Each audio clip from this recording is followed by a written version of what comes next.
Hi, everybody. Welcome to the February 26, 2016 edition of Colorado Inside Out. I'm your host, Dominic Dezzutti. Thank you very much for joining us. This is going to be a humdinger, trust me. Maybe not as entertaining as that debate last night, but almost there. Let's get a quick take on Tom Sullivan, father of an Aurora theater shooting victim, vying to become the Democratic nominee for state senate in the 27th district. Sullivan would face Republican Jack Tate, who was selected to that seat to replace David Ballmer. Patty Calhoun from Westward, do we think we have somebody here who could follow in the footsteps of somebody like Rhonda Fields?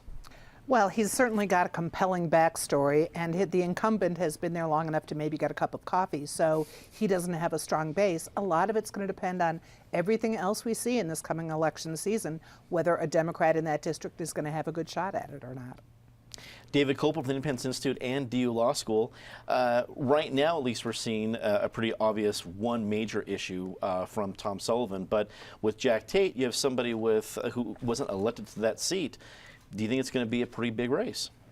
Sure, and it's going to be a big money race because on the gun ban side, you're going to have Michael Bloomberg, who is vastly richer than Donald Trump. I mean, Bloomberg's one of the 15th richest men in the world. I mean, if Bloomberg wanted, he could just give everybody in the district $1,000 to vote for his preferred candidate, and he wouldn't even notice the difference in his bottom line. It'd be like when you and I lose 50 cents on the couch.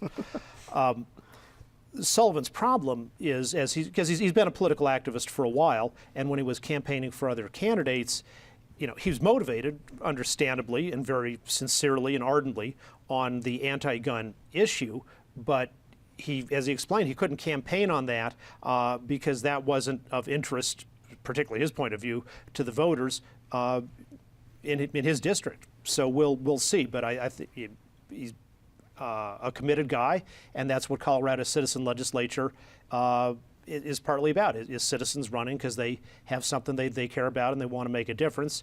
And in this 21st century environment, having a billionaire who agrees with you on that difference always helps. It does indeed help. Speaking of billionaires, political analyst Eric Sonderman is joining us as well. Eric, what kind of influence does Sullivan's connection to the Aurora movie theater shooting have on the community and his potential electorate? Well, first of all, a word of advice to our viewers: you will never go wrong taking Michael Bloomberg in CIO bingo. It is usually a winner for you. I think his persona, the fact that he is the father of a Aurora shooting victim, it gives him a claim to fame. It gives him a leg to stand on, shall we say. It separates him from the run-of-the-mill candidates that occupy many of these legislative districts.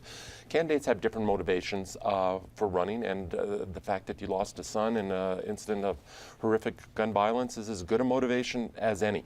I want to go real quickly in a different direction with this question, Dominic. There's a coming issue, I think, which is how an increasing number of people are getting to the Colorado legislature, and it's through this thing of vacancy committees. Increasingly, you see legislators resigning before the end of their term. You now have this area of Arapahoe County that has a Colorado State Senator and a Colorado State Representative. Neither one has been voted on. Neither one has been elected to anything. They've both taken office by vacancy committee. David Ballmer resigns, so Jack Tate takes the Senate seat. This guy Sullivan is now going to run against Tate. So Tate leaves the Colorado House where he had been serving, and a guy named Cole Wist is appointed by a small group of people on some obscure vacancy committee to take that role. There's a story to be written here about the use and even in some cases abuse of vacancy committees to fill our legislature. Rounding out the panel today, Ben Gelt, political consultant. Arapahoe County is usually somewhat of a swing county in Colorado. How does it go in this race?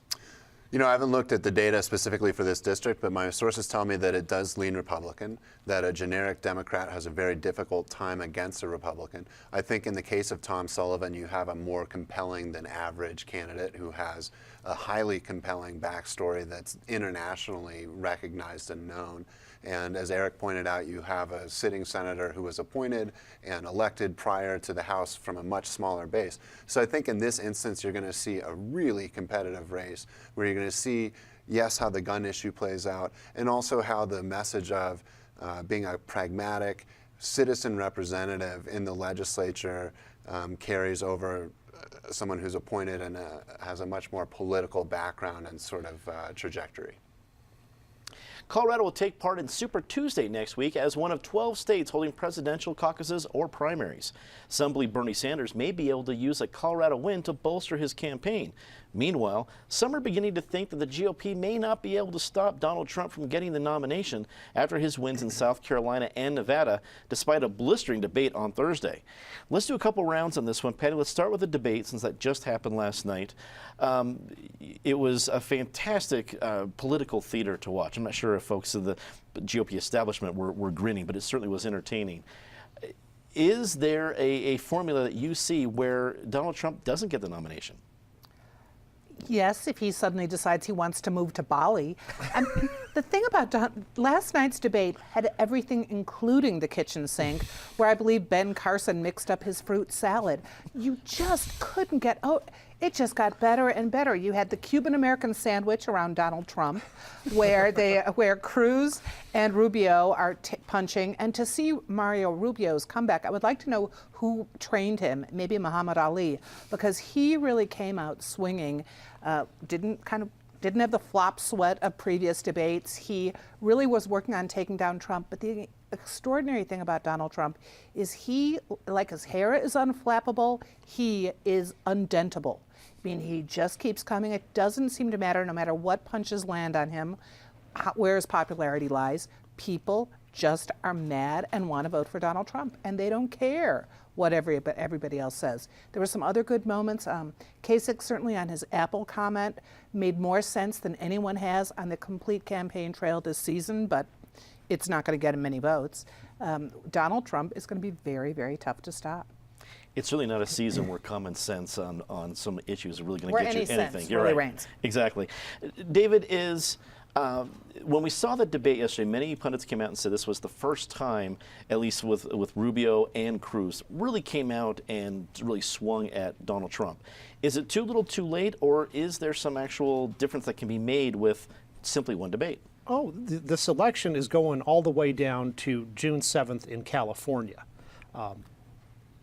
The notion that Trump, because he got 46% in Nevada, that 46% of Republican primary voters will always be for him no matter what, isn't true. He got 25% in Iowa, he got in the 30s in New Hampshire and South Carolina. So there's a range of a high and a low for Trump, and not every Trump voter is so implacable, as certainly some are, but when you come out with the kind of things that is now would be coming out from the Democrats anyway once Trump became the nominee about his phony university and his hiring at his Palm Beach resort foreigners to do seasonal work because he says Americans won't do those jobs. I think some of his support, people who like someone who tells it like it is, may take a second look at that. I want to give you a list of people. Thomas Dewey, 1940. Estes Kefauver, 1952. Kefauver again in 1956. Eugene McCarthy, 1968. Edmund Muskie, 1972. Gary Hart, 1984. Patrick Buchanan, 1996. Every one of them won 3 of the first 4 states in their presidential primary. None of them became the nominee. So the idea that Trump has some luck when fewer than 5% of the delegates have been chosen is not plausible. I think you've made a lot of viewers feel an awful lot better at that point, David. Thank you. Eric, let's go with the other side of the scenario. Donald Trump does get the nomination. He's the top of the ticket. If you're somebody like Mike Kaufman, who's going to have a very competitive race this year, if you're somebody like one of the 13 Republicans running for U.S. Senate in Colorado, there's going to be one of them finally to be the nominee, are you scared of what that's going to do here in a state like Colorado? I first have to acknowledge I did not have Estes Kefauver in the bingo game. Bingo. I did not. That's a rare one. You got me on that one.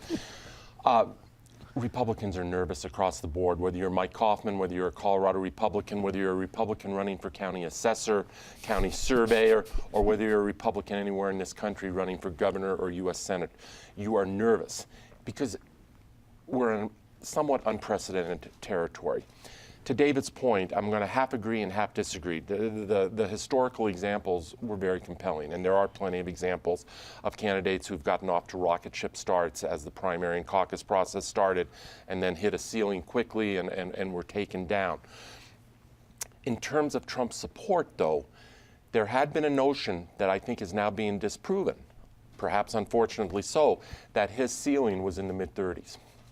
And that as the field winnow, when you're in a 12-candidate race and you're the guy with 30 or 35%, you're the king. If you're in a 2 or 3 candidate race and you're the guy with 30 or 35%, you're the loser. But we are now seeing that maybe that 35% was not a hard ceiling or a ceiling of any kind. Just in the last couple hours, we hear that Governor Chris Christie has endorsed Donald Trump. In terms of geographic importance, probably not much, but you're now starting to see a process where mainstream politicians are legitimizing the person. We will see very quickly after this debate. I mean, the kitchen sink that Patty referenced is the right metaphor. And over the next 72 hours, there's going to be plenty of exposés of Trump University, of the foreign workers, of everything else. And we will see really quickly if any of that is taking a toll. And if any of these usual messages which bring down mortal politicians work, or if all it served to do last night was perhaps boost Marco Rubio into a firmer grasp on second place, but not really challenge for the top spot. Ben, the Republican vote that will be happening on Super Tuesday, well, it's been called doesn't count because the Colorado Republican Party didn't agree to the terms of the National Republican Party, but there's still going to be Colorado Republicans voting. How do you think in Colorado, where do the Colorado Republicans go? Well, it'll be interesting to see. I think we'll see something similar that we've seen in other states where it'll be sort of splintered out, and you'll likely see a plurality of support for Trump. I think more broadly, speaking to how Republicans are looking at the field and what their preferences might be, I think that those that are in competitive districts are feeling extremely nervous because if Trump is at the top of the ticket, certainly there's going to be a lot of enthusiasm for him amongst a certain group. But I think as there's more exposure on some of his harder line statements and sort of his contradictory statements, and there's just more exposure in general, I think those people that aren't fervent conservatives who are seeking the most electable conservative, but rather are looking for the most pragmatic person that they can identify with, are going to go away from him. So I think you'll see some of these hardline conservatives in smaller districts be really comfortable and happy with Trump because they'll fire up their base. But those that are in more suburban areas, you asked about Mike Kaufman, I think will be extremely nervous because those Republicans and independents that are open to whatever basically are going to see a lot of that and say this is not a serious person. So, I think Colorado Republicans will really go the way the rest of the Republicans in the country will. And it's up in the air. So. That's all right. Let's get a second round on this one because not only Donald Trump and Republicans are a big issue, but it's also a Democratic caucus in Colorado, which is a big deal. David, let's start with you. Can Bernie Sanders get a win in Colorado and turn that into substantial momentum for other races? Possibly, yes. There's one recent poll which shows him up, but caucuses are hard to predict. And there are a lot of polls around the country which show in many states Bernie's behind. So it would be helpful for him to win anywhere, and so that would be good for him. Now, the truth is, even if he lost every state on Super Tuesday, and even if he lost him by, say, 60 to 40 margins, that doesn't knock him out because the Democratic delegate selection process is proportional all the way through. Unlike where the Republicans are starting on March 15th, the states are allowed to do winner take all or winner take all most all. So, if you lose 55-45, that's a loss, but you're going to walk away with 45% of the delegates. And he's got his base of donors who will be able to carry him all the way through. I was, as I said a few months ago, I was thinking of caucusing for him because I disagree because of Mrs. Clinton's character and honesty issues. On further, as I've learned more, he's just too much an admirer throughout his whole career of the Union of Soviet Socialist Republics, and for me, that's a red line.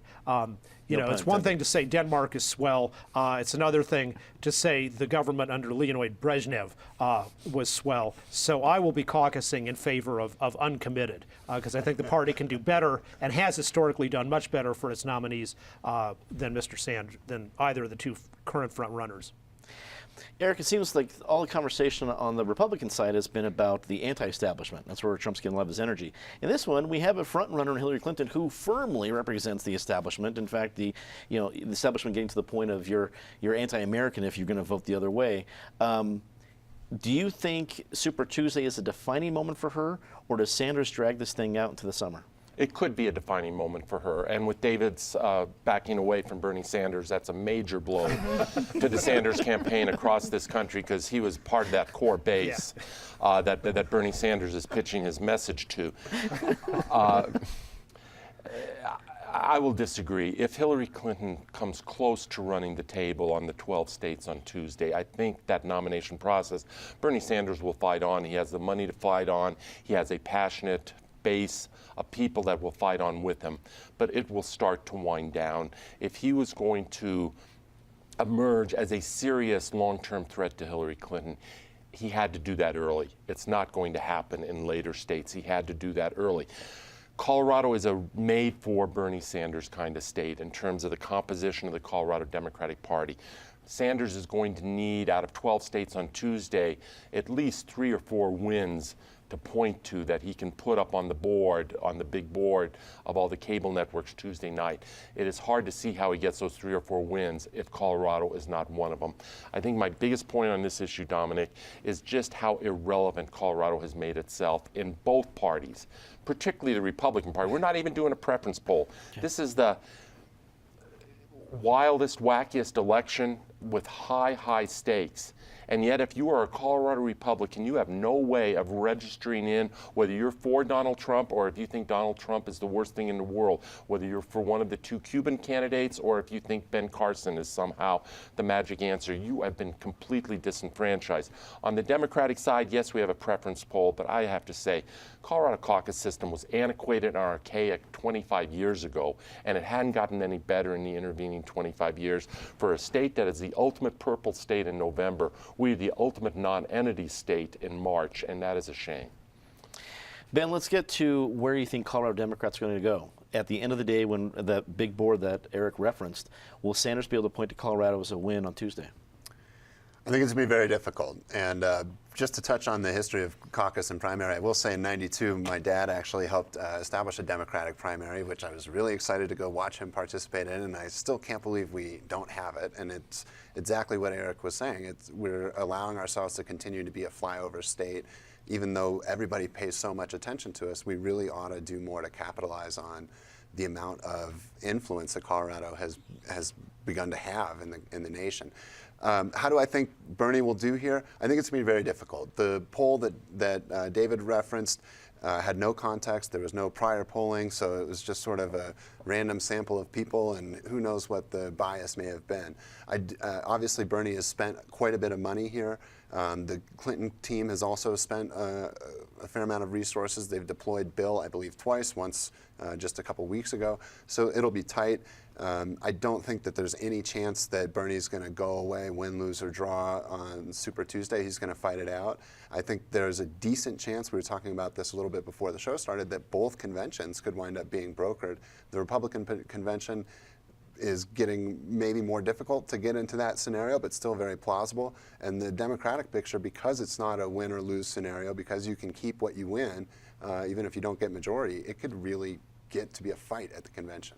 Although it kind of feels like the super delegate's going to be kind of the last little oomph. But you never know. You never know. No, it's certainly going to be entertaining. Patty, wrap it up for us. Well, and I think someone might be buying Bernie a ticket to Bali with Donald Trump just to get him away from that convention. We have to remember with the caucus that it's not, it involves more of a commitment than just voting. Right. I mean, you have to go. So it's a really different slice of the people who will vote in November. It's people who are committed to going and sitting in a living room and yelling at each other for 3 or 4 hours. So, but both Bernie and Hillary have people, partisans, who will go yell in a living room for 3 or 4 hours. So I think it'll be close. I think Hillary will pull it out because we forget there is a really committed group to her in this state. People who want to see the first woman president. Colorado was the first state to give women the vote. And the people, not the 24-year-olds, are not going to go to the caucus. The people who don't care about Hillary being the first woman anything. But the women in their 60s and their 70s, you're going to see a lot of people out there fighting. You also have Bernie fans who are strong too. So it'll come close, but I think Hillary will pull it out here. And the Colorado Republicans, I mean, they're just going to be trying to find a delegate who will have some say at the county convention. And it's really pathetic that they have no vote in the presidential campaign right now. They're going to sound like Ben Carson in the debate. Will somebody attack me, please? Let's get a quick take on this last one. President Obama announced this week that he intends to close the Guantanamo Bay detention facility. 91 detainees remain there, and they will likely be placed in other facilities, possibly including prisons in Colorado. Eric, your quick take on this one about the possibility of maybe some of these terrorists actually being housed here in Colorado. Well, this was one of President Obama's first edicts as president, now 7-some years ago. And in year 8 of his presidency, it's still on his wish list, and I understand it's on his wish list, but to have what he has is a plea. He doesn't have a plan. He doesn't have a plan of what specifically and how he is going to deal with these prisoners. Colorado is rightfully interested in this issue, given that there is a significant chance that if something like this was to go through, which I don't see happening, Supermax would be a plausible location. The question is whether you want to merge military prisoners in with our mainstream prison system. Democrats are on the hot seat on this issue. It's easy for Republicans. There's only one position for Republicans to take. Democrats, the Michael Bennetts of the world, are cross-conflicted, and it's a tough issue for them. Ben, your quick take on this one. Should Colorado have a little bit more anxiety about possible more terrorists being housed in our state? Well, I do think that it's appropriate to close the Guantanamo prison. I think it's an excellent recruiting tool for terrorist organizations around the world. I think that states around the country are right to be apprehensive, but also we do have these facilities. We should have the capacity to deal with these people and treat them as prisoners. And, you know, I see it as sort of a patriotic duty. If we're going to close this thing that's been a sort of black mark on our country, we have to figure out how to make it work, and we should be able to participate in that. I don't think there's a big record of prison breaks, excuse me. Patty, what do you think?